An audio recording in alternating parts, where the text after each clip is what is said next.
Horas Indonesia, kami berbangga ini berjumpa dengan cendekia orang Batak. Saya sebut begitu, dia berlatar belakang jurnalis.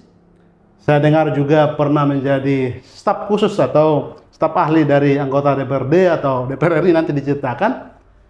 Namanya Yonge Sihombing, SE MBA.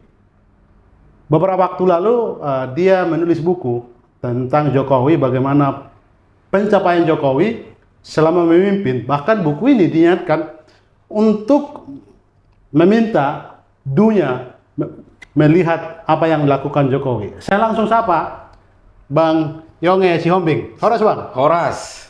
Bang, terima kasih nih perjumpaan kita. Kita sering ber-WA karena satu grup di beberapa WA Ya. dan baru hari ini jumpa. Siap. Terima kasih sudah diterima di kantornya Siap. di Bilangan, Jakarta Timur. Bang, kita langsung bertanya dengan buku yang Abang gagas ini. Ya. Tolong ceritakan ini. Ini buku yang sangat menarik. Isi dan kisi-kisi buku ini. Ya, baik. Terima kasih Pak Hojot Marluga. Benar, kami sudah sering WhatsAppan dan baru ini ketemu langsung. Jadi pertama saya menyapa pada seluruh pemirsa dari podcast ini. Iya. Horas. Baik, jadi terkait tadi apa kisi-kisi dan yang melatar belakangi sehingga buku ini saya tulis. Nah, yang pertama memang buku ini saya tulis dilatar belakangi oleh ada sebuah hal yang baru dari pencapaian ekonomi yang dilakukan selama masa pemerintahan Presiden Jokowi. Capaian itu ada satu variabel yang menurut saya itu menjadi kata kunci sehingga ekonomi kita banyak mendapat capaian yang bagus, yaitu mengenai kepemimpinan dari Bapak Presiden Jokowi yang efektif. Oleh karena itu di dalam buku ini saya menuliskan judulnya itu adalah Jokowi the most effective economic leaders in the world, yang artinya Jokowi adalah pemimpin ekonomi yang terbaik saat ini di dunia.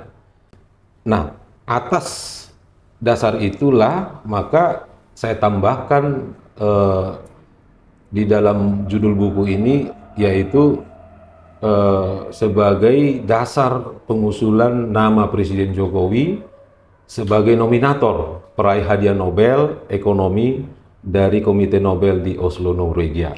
Kira-kira itu sedikit yang melatar belakangi sehingga saya menulis buku ini, di mana ada satu rahasia yang saya lihat yang harus kita bukakan. Apa itu rahasianya? Yaitu bahwa kemajuan ekonomi tidak semata-mata karena faktor sumber daya alam, investasi, termasuk juga regulasi-regulasi, dan juga termasuk misalnya faktor kemampuan pengendalian daripada sistem keuangan.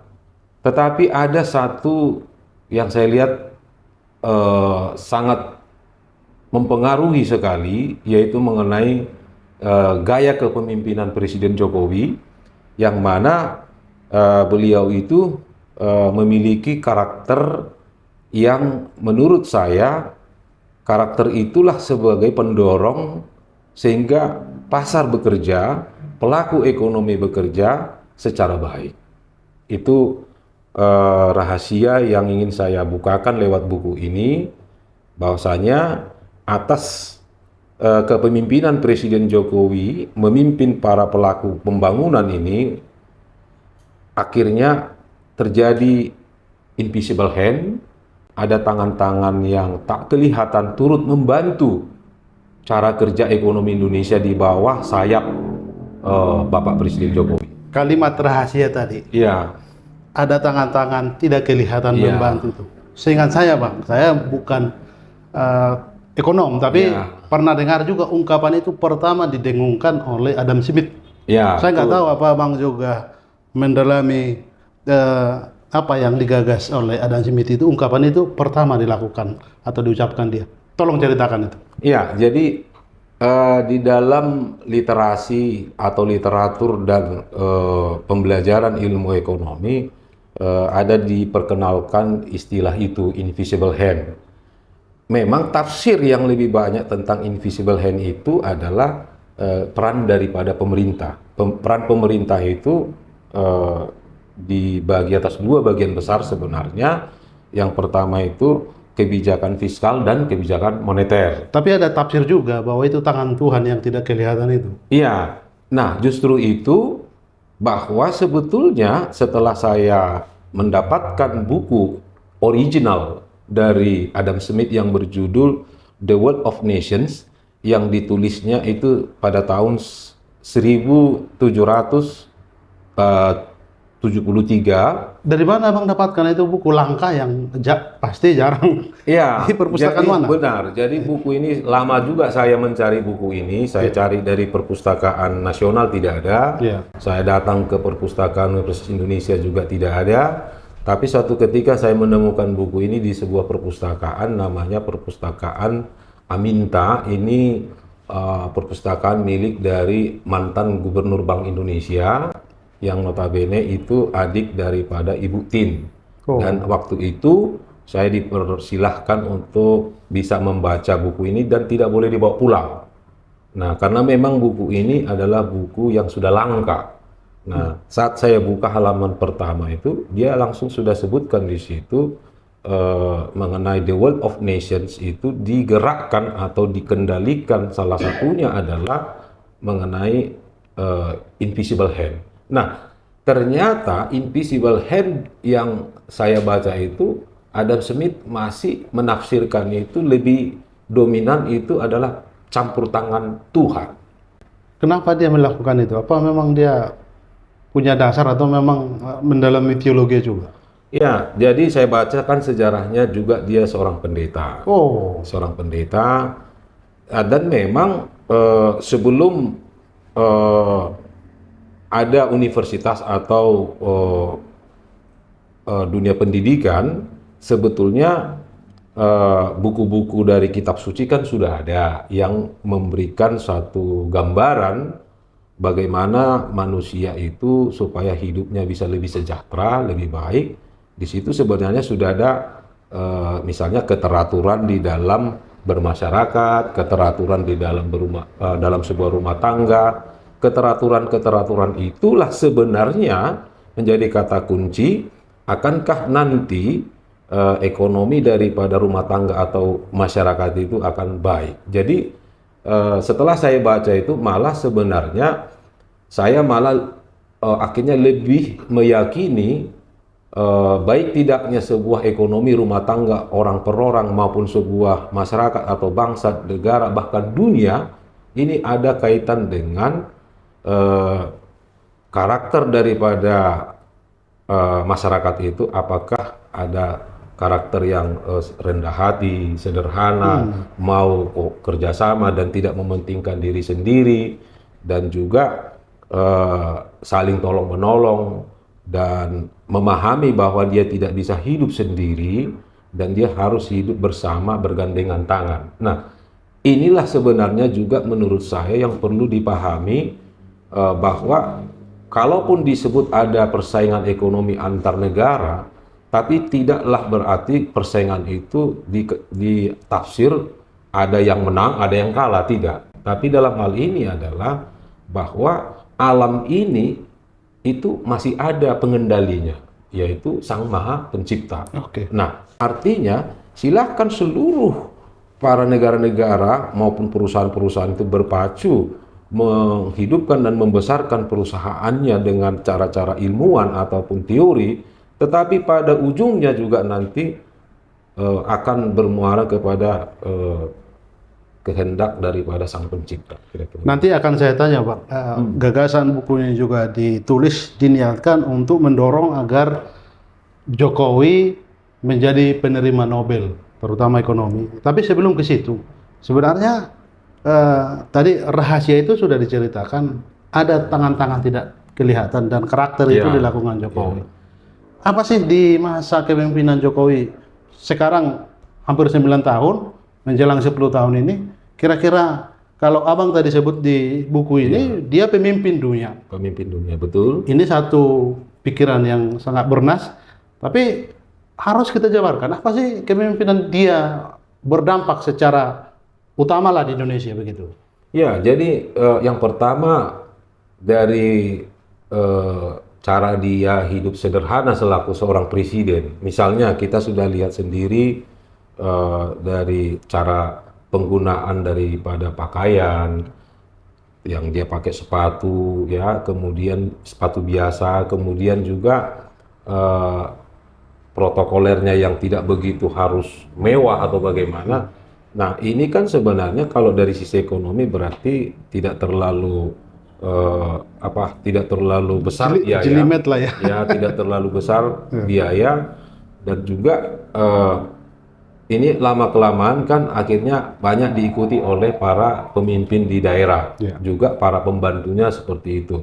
Nah, artinya dari gaya kepemimpinannya yang sederhana itu, sebenarnya ini pun sudah menjadi satu memurahkan pembiayaan bagi penyelenggara pemerintahan atau negara itu. Satu saya tanya, tadi sebut juga soal kerendahan hati. Ya. Pemimpin, apalagi presiden nomor 1 di satu negara, ya dasar dia untuk tegas tidak menunjukkan rendah hati itu layak lah, karena dia di puncak begitu. Bagaimana kita melihat kerendahan hatian Jokowi dalam konteks ini? Ya, jadi kerendahan hati Pak Jokowi, misalnya kita lihat setiap dia bertemu dengan bawahannya sekalipun, dia kan mempertunjukkan dirinya itu sebagai pelayan. Ya, kemudian pada saat dia bertemu juga dengan para pemimpin-pemimpin dunia, dia kan menunjukkan bahwasanya dia ini bisa melayani daripada para oleh hanya sesama pemimpin negara. Nah, ini sebenarnya tentu menjadi satu simpati, empati, dan satu contoh yang dilihat para pemimpin, dan akhirnya saya melihat trust daripada Indonesia banyak naik hanya dari pribadi Pak Jokowi.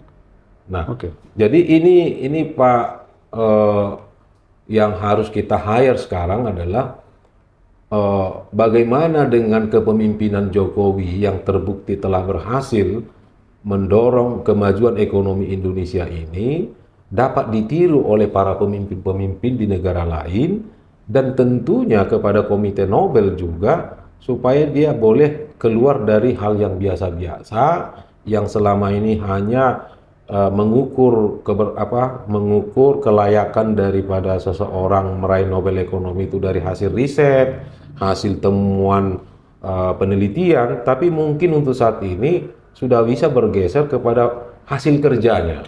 Di poin itu saya akan tanya, Bang. Niat dari tim, termasuk abang penggagas dari buku ini, juga ke depan akan mengusulkan hadiah Nobel Ekonomi untuk Jokowi. Pak Jokowi, betul.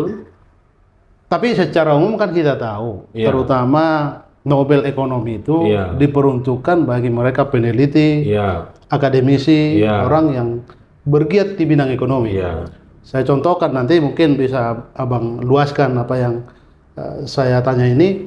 Muhammad Yunus misalnya. Muhammad Yunus, betul. Ada satu tokoh orang Bangladesh yang melakukan pembagian uang pada ibu-ibu dan menolong mereka nanti. Konteksnya di Indonesia, Jokowi kita usulkan menjadi penerima Nobel Indonesia. Bagaimana tantangannya? Syaratnya ini kan secara umum itu. Kalau pemimpin, dia hanya pemimpin, tapi kita usulkan menjadi penerima hadiah Nobel. Baik, jadi kan Alfred Nobel selaku yang memulai hadiah Nobel ini, bahasa atau preambul daripada Komite Nobel ini kan sederhana sebenarnya. bahwa hadiah Nobel itu adalah sebuah hadiah yang diberikan kepada individu ataupun institusi yang dianggap telah berkontribusi untuk ke kemanusiaan ataupun kebaikan daripada banyak orang. Nah, di situ tidak ada sebenarnya disebutkan harus dari penelitian sebenarnya. Makanya Nobel Perdamaian misalnya, Nobel Perdamaian ini tidak ada kaitan dengan riset. Oke. Nah, ini misalnya kemarin penerima Nobel Mother Teresa misalnya. Mother Teresa misalnya beberapa tahun lalu, kemudian ada lagi Gorbachev menarik Nobel. Itu bukan karena membuat riset, tetapi ada fakta bahwa dia bisa membawa damai kepada negara yang sedang berkonflik. Itu sebabnya waktu Pak Jokowi datang ke Rusia dan ke Zelensky saat ada konflik itu, nah memang sudah ada media dari dunia internasional mempublikasikan Jokowi layak untuk mendapat Nobel Perdamaian. Nah, kemudian termasuk juga di bidang ekonomi, tidak semua sebetulnya peraih Nobel itu harus dengan hasil riset. Ada seperti yang tadi Pak Hojot bilang, ada di situ Muhammad Yunus. Muhammad Yunus ini kan mendirikan sebuah wadah seperti perbankan yang dia bisa menyalurkan dan menyimpankan uang, tetapi dia tidak terpaku dengan persyaratan-persyaratan perbankan yang konvensional yang ada sekarang. Justru ketika dia keluar dari sistem perbankan yang ada sekarang ini, malah perbankan yang dia dirikan Grameen Bank itu bisa berhasil, dan akhirnya Grameen Bank itu menjadi leading sektor perbankan di Bangladesh. Atas daripada capaian itu dipandanglah oleh para ahli, juga dari pemimpin dunia, bahkan juga oleh Komite Nobel, oh ini pantas untuk mendapatkan hadiah Nobel. Nah, demikian juga kepada Pak Jokowi. Pak Jokowi tidak buat riset tentang apa yang dikerjakan. Ya, walaupun banyak yang dikerjakan, di hal-hal yang baru, misalnya mengenai membangun Indonesia dari pinggiran, dari perbatasan, dari masyarakat, dari desa misalnya. Ini belum banyak dikenal di negara-negara sedang berkembang. Ini hal yang baru. Nah, dengan terobosan-terobosan seperti ini dan sudah terbukti berhasil, ini pun sebenarnya perlu mendapat perhatian khusus dari Komite Nobel, supaya ini kan nanti bisa ditiru model ini di negara-negara yang memiliki karakteristik yang hampir sama dengan Indonesia. Tetapi saya lebih banyak menyoroti sebenarnya bukan di soal capaian ekonominya, tetapi apa yang mendorong sehingga terjadi capaian itu. Saya melihat adalah ada faktor leadershipnya, karakter kepribadiannya, sehingga gerak dari ekonomi kita itu berjalan, artinya keberpihakan daripada alam itu sangat bagus. Kita punya satu bukti, di masa COVID 3 tahun hampir berlangsung, banyak negara-negara, bahkan lembaga-lembaga internasional maupun lembaga-lembaga perangkingan sudah memvonis Indonesia bakal jatuh. Bahkan ada sebutan waktu itu Indonesia akan mengalami depresi ekonomi. Tapi ternyata tidak. Nah, kalau melihat instrumen-instrumen yang ada, memang logikanya sangat berpotensi jadi depresi. Pada waktu itu jelas kita sudah lihat orang saja tidak bisa harus bekerja di kantor, di pabrik, udah disuruh kerja dari rumah, ya kan? Lockdown, ya. Sementara kas negara kita di APBN nggak cukup untuk membiayai orang lockdown, ya. Nah, waktu itu kita Pak Jokowi membuat pola tidak melakukan itu tidak langsung menyeluruh, tapi dia membuat istilah pembatasan, dan ternyata Indonesia diakui oleh PBB bahkan dunia negara yang paling berhasil mengatasi pandemi, yang ujungnya adalah berhasil mengamankan ekonomi kita tidak terjadi depresi. Bahkan kita waktu itu 3 tahun berturut-turut pandemi itu kita masih pada posisi pertumbuhan rata-rata 5%. Nah, pertanyaan, Apakah ini karena kehebatan sumber daya alam kita, sistem perbankan kita, sistem daripada perpajakan kita? Ya, tidak. Saya melihat ini bahwa ada invisible hand turut bekerja. Terbukti pada saat itu adalah pada saat pandemi itu ternyata produksi dari sektor pertanian kita itu bisa mendukung kelemahan dari tidak lagi berjalannya industri pabrikan. Ya, ikan-ikan kita yang di laut, bahkan waktu COVID itu kita menjadi pengekspor ikan. Nah, jadi saya lihat dalam hal ini pesan dari buku ini tidak hanya untuk bagaimana kita Jokowi nantinya bisa mendapat Nobel, tetapi juga pemimpin-pemimpin dunia. Kita punya 224 negara. Sudah saatnya sekarang ini pola kepemimpinan itu bergeser dari pola hedonisme, pola yang mempertontonkan kehebatan, mempertontonkan daripada katakanlah kesombongan itu sudah tidak bisa lagi. Kita harus kembali kepada kepemimpinan seperti yang juga saya pikir tidak ada, hampir semua kitab suci itu mengajarkan para pemimpin itu untuk belajar tetap hidup sederhana dan melayani. Bang Yonge, ini mungkin ini bagian terakhir pertanyaan saya. Gagasan pemikirannya sudah diwujudkan dengan buku ini. Dan lewat buku ini nanti akan menjadi dasar kegusulan untuk Pak Bapak Joko sebagai nominator Widodo, untuk menjadi nominator itu. Tentu ada langkah-langkah yang harus dilakukan. Ini langkah yang sudah terwujud, tapi ada langkah-langkah lain yang harus dilakukan, misalnya nanti mengantar buku ini dan persyaratannya. Lalu saya dengar juga dalam waktu dekat buku ini akan diluncurkan. Seperti apa? Tolong direspon. Baik, jadi saya sengaja Pak Hojo datang ke Jakarta. Saya tinggalnya di Medan. Jadi saya datang ke Jakarta supaya nanti peluncuran ini dilaksanakan di Jakarta. Rencana kita mudah-mudahan tidak ada dalam melintang.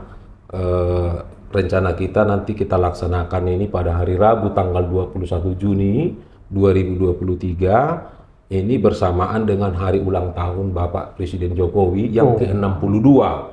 Artinya ini sebagai apresiasi juga di ulang tahun Pak Jokowi. Nah, dalam peluncuran buku ini sebenarnya itu satu agenda, tapi satu agenda nanti di dalam acara peluncuran buku ini juga kita nanti mendeklarasikan pengusulan nama Presiden Jokowi ini sebagai calon nominator peraih hadiah Nobel Ekonomi.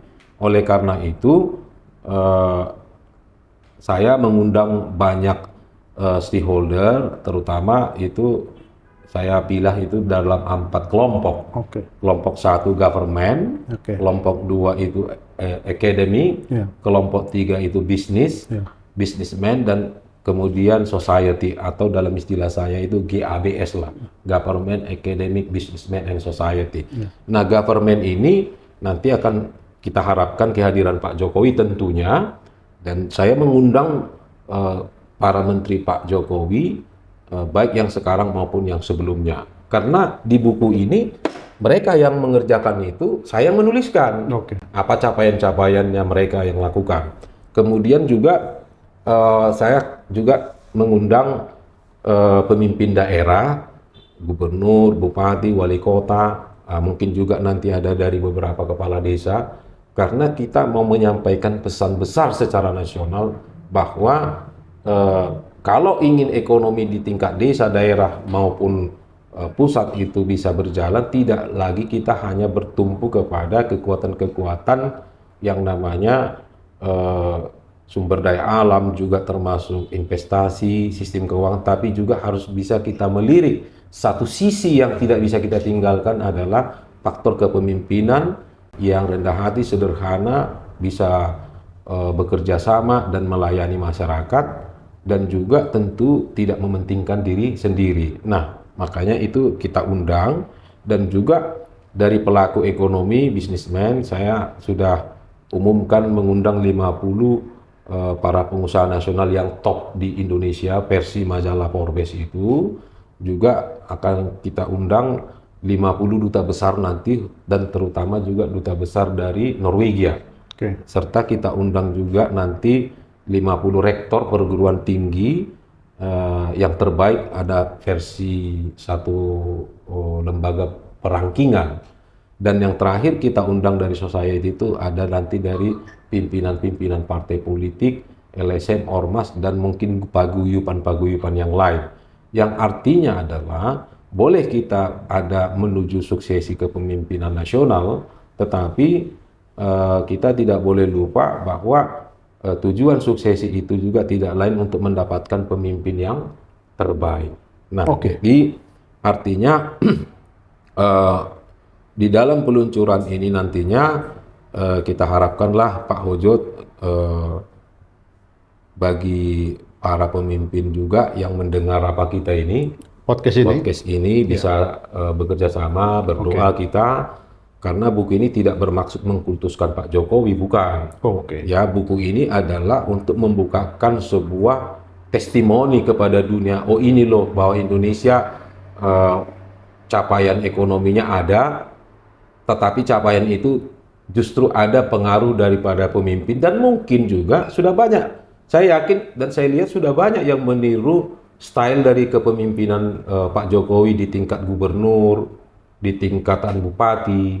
Nah, inilah Pak Hojot yang sekarang mau kita dorong, apalagi ini sudah dekat kepada suksesi atau pemilu legislatif, pemilu presiden, pemilu kepala daerah nantinya, yang artinya mari kita sudah mendapatkan satu model yang langsung kita saksikan, dan ada tokoh dari Malaysia, Singapura, itu namanya Profesor Kishore Mahbubani yang memuji habis yang menyebut Jokowi the genius itu.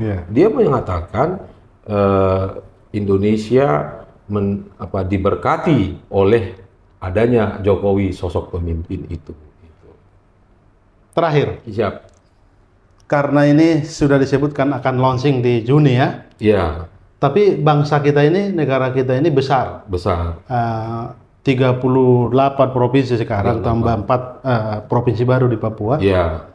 Bagaimana sosialisasi atau mengkomunikasikan ini? Mungkin Jakarta menjadi barometer, tapi karena jangkauannya kan pasti terbatas juga. Iya. Sosialisasi ke daerah-daerah, terutama provinsi-provinsi. Ya, jadi memang ada banyak ke saya datang saran dan masukan, artinya untuk menyebarluaskan daripada pola kepemimpinan ini tidak cukup hanya di Jakarta, kira-kira begitulah. Tentu juga memang perlu dukungan juga nanti dari kita masyarakat Indonesia untuk mendorong kepada Komite Nobel, oh ini loh kami punya warga negara yang terbaik, yang menurut kami pantas untuk kami usulkan. Nah, nantinya barangkali bisa kita kaji lagi, kita pertimbangkan untuk kita bikin roadshow mengenai leadership economics ini ke tingkatan provinsi di 38 kabupaten ini, supaya kita punya kesamaan pandang bahwasanya pemilu kita atau suksesi itu tidak lain sebenarnya adalah kita mendapatkan pemimpin yang memang yang bisa menjadi lokomotif dan magnet untuk termotivasi para pelaku ekonomi itu bisa bekerja maksimal. Saya pikir begitu Pak Hojo. Baik Bang Yonge, luar biasa penjelasannya. Kita berharap buku ini menjadi buku motivasi untuk seluruh anak bangsa, agar ini bisa menjadi rujukan dan penyemangat untuk regenerasi pemimpin nasional ke depan. Artinya Pak Hojot, Pak Jokowi bisa tidak lagi presiden, suatu saat juga Pak Jokowi, ya semua ada waktunya, tapi paling tidak untuk adik-adik anak-anak kita nanti ke belakang, mereka bisa membaca buku ini, dan mereka sudah pernah memiliki seorang presiden yang memang memimpin itu secara efektif. Kira-kira. Baik, terima kasih sudah mendengar bincang-bincang saya dengan Yonge Sihombing. Demikian sahabat Horas Indonesia. Horas.